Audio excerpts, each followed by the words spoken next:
मैं चाहती हूँ कि आप एक पल के लिए अपने पसंदीदा भोजन के बारे में सोचें। यह क्या है? हम सभी की भोजन प्राथमिकताएं अलग अलग होती हैं, लेकिन भोजन बड़े अणुओं का एक स्रोत है जो जीवन के लिए आवश्यक होते हैं, जिन्हें बायोमोलेक्यूल्स कहा जाता है। मैक्रोमोलेक्यूल्स के रूप में भी जाना जाता है। कार्बोहाइड्रेट, लिपिड, प्रोटीन और न्यूक्लिक एसिड। विभिन्न प्रकार के भोजन में आपको इन जैव अणुओं की अधिक मात्रा मिल सकती है। उदाहरण के लिए, मूंगफली का मक्खन प्रोटीन और लिपिड दोनों में अधिक हो सकता है। और जबकि हम इस वीडियो में उन खाद्य पदार्थों के उदाहरणों का उल्लेख करेंगे जिनमें विभिन्न जैव अणु होते हैं, ये पोषण पर एक वीडियो नहीं है। ये जैव अणुओं के वर्गों और कोशिकाओं के स्ट्रक्चर और फंक्शन के लिए उनके महत्व पर एक वीडियो है, और इसलिए संपूर्ण जीव के लिए भी, क्योंकि जीव इन कोशिकाओं से मिलकर बने होते हैं।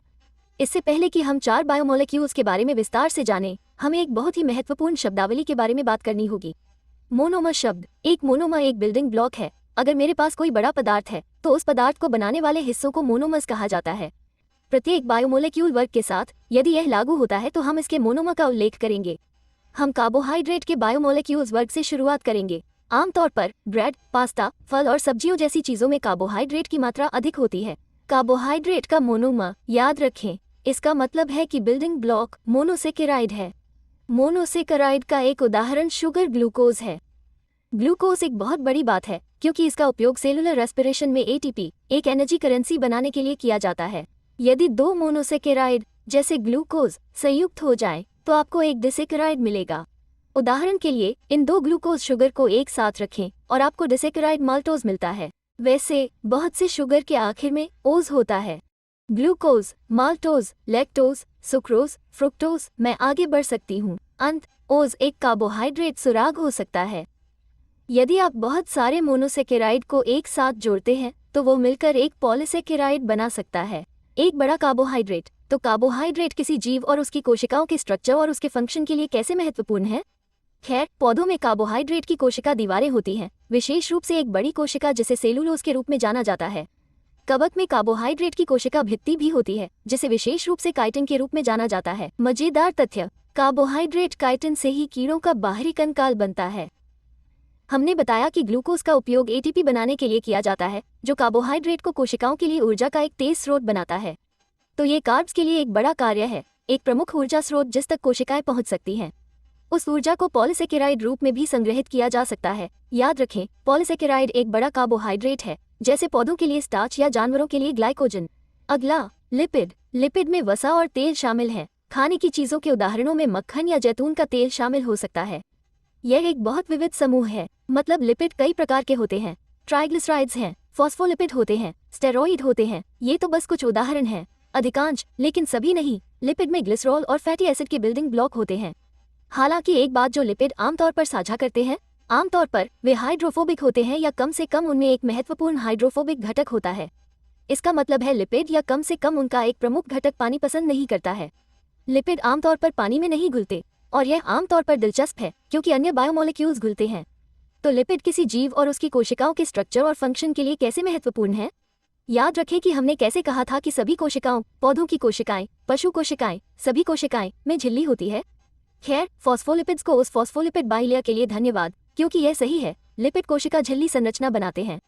लिपिड का प्रमुख काम लंबे समय तक ऊर्जा स्टोर करना होता है। आपको याद है कि हमने कैसे कहा था कि कार्बोहाइड्रेट ऊर्जा का एक तेज स्रोत थे, लेकिन जब उन कार्ब्स का उपयोग किया जाता है तो लिपिड लंबे समय तक ऊर्जा स्टोर करने के रूप में काम करते हैं, जिसका उपयोग कोई जीव कर सकता है। विभिन्न प्रकार के इंसुलेशन के लिए लिपिड भी बहुत महत्वपूर्ण है। इंसुलेशन में किसी कोशिका को इलेक्ट्रिकल इंपल्स ले जाने में मदद करना शामिल हो सकता है। उदाहरण के लिए, लिपिड से बना यह माइलिन आवरण जो कई न्यूरॉन्स पर पाया जा सकता है। या इंसुलेशन में तापमान को संतुलित रखना शामिल हो सकता है, इसलिए थर्मल इंसुलेशन। उदाहरण के लिए, इस वयस्क हाफ सील पर मौजूद ब्लबर लिपिड से बना होता है, जो गर्मी को बनाए रखने में मदद करता है। लिपिड का एक और बढ़िया फंक्शन, कई लिपिड हार्मोन के रूप में काम करते हैं जो कई अलग अलग प्रक्रियाओं के लिए केमिकल मैसेंजर होते हैं। अगला, प्रोटीन।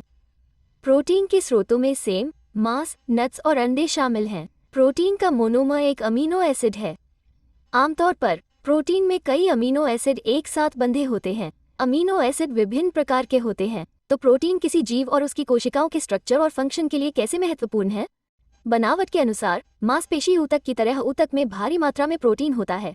उदाहरण के लिए प्रोटीन सभी प्रकार की अन्य स्ट्रक्चर बना सकते हैं, बाल या कोलेजन। प्रोटीन को कोशिका झिल्ली में भी एम्बेड पाया जा सकता है क्योंकि प्रोटीन चैनल और चैनल कुछ पदार्थों को गुजरने देने के फंक्शन के साथ कोशिका झिल्ली स्ट्रक्चर के लिए महत्वपूर्ण होते हैं। प्रोटीन रिसेप्टर्स भी हो सकते हैं जो सेल सिग्नलिंग में महत्वपूर्ण है ताकि कोशिकाएं एक साथ मिलकर एक्शन ले सकें। अधिकांश एंजाइम प्रोटीन से बने होते हैं। याद रखें कि एंजाइम सभी प्रकार के मेटाबॉलिज्म प्रोसेस में पदार्थों को बनाया तोड़ सकते हैं। एंटीबॉडीज, जो आपके शरीर में प्रतिरक्षा कोशिकाओं द्वारा बनाई जाती हैं, प्रोटीन है और वे आपके शरीर की रक्षा करने में शामिल हैं। और कुछ महत्वपूर्ण हार्मोन जैसे इंसुलिन प्रोटीन होते हैं। और जब हम जीन के बारे में बात करना शुरू करते हैं, जीन डीएनए से बने होते हैं, लेकिन कई जीन प्रोटीन के लिए कोड करते हैं। और यह हमें हमारे आखिरी कंपोनेंट तक ले आता है जिसमें डीएनए शामिल है, न्यूक्लिक एसिड। न्यूक्लिक एसिड में डीएनए और आरएनए शामिल हैं, जिनके बारे में हम आनुवंशिकी के बारे में बात करते हुए अधिक गहराई से जानेंगे। न्यूक्लिक एसिड में एक मोनोमर होता है जिसे न्यूक्लियोटाइड कहा जाता है। यह आपके लिए याद रखना आसान होगा क्योंकि न्यूक्लियोटाइड न्यूक्लिक एसिड की तरह लगता है। वैसे आपको आश्चर्य हो सकता है, क्या मेरे भोजन में डीएनए और आरएनए जैसे न्यूक्लिक एसिड पाए जाते हैं? और उत्तर हाँ होगा। जब भी आप कोई ऐसी चीज खाते हैं जो किसी जीवित चीज से आती है, तो वास्तव में उसके अंदर अभी भी डीएनए हो सकता है। उदाहरण के लिए, जब आप एक स्ट्रॉबेरी खाते हैं तो आप वास्तव में उस स्ट्रॉबेरी को बनाने वाली सभी कोशिकाओं को नष्ट कर रहे होते हैं। उन सभी स्ट्रॉबेरी कोशिकाओं के न्यूक्लियस में डीएनए है। किसी भी प्रकार के जीवन, जैसे पौधे या जानवर या कवक या बैक्टीरिया, उनमें कोशिकाओं की गतिविधियों को निर्देशित करने के लिए डीएनए जैसा न्यूक्लिक एसिड होना चाहिए। न्यूक्लिक एसिड आपकी कोशिकाओं के लिए कैसे महत्वपूर्ण है? खैर, आपकी अधिकांश कोशिकाओं में न्यूक्लिक एसिड डीएनए और रूप में आपकी सभी आनुवंशिक जानकारी होती है और यह आपके लक्षणों की कोडिंग के लिए आवश्यक है। स्ट्रक्चर और विभिन्न फंक्शन में शामिल लक्षण। ठीक है, तो हमने अभी 4 बायोमोलेक्यूल्स का एक बहुत ही सामान्य दौरा किया है। जाने से पहले मुझे बायोमोलेक्यूल स्ट्रक्चर की तारीफ करनी होगी क्योंकि यह बिल्कुल सुंदर है।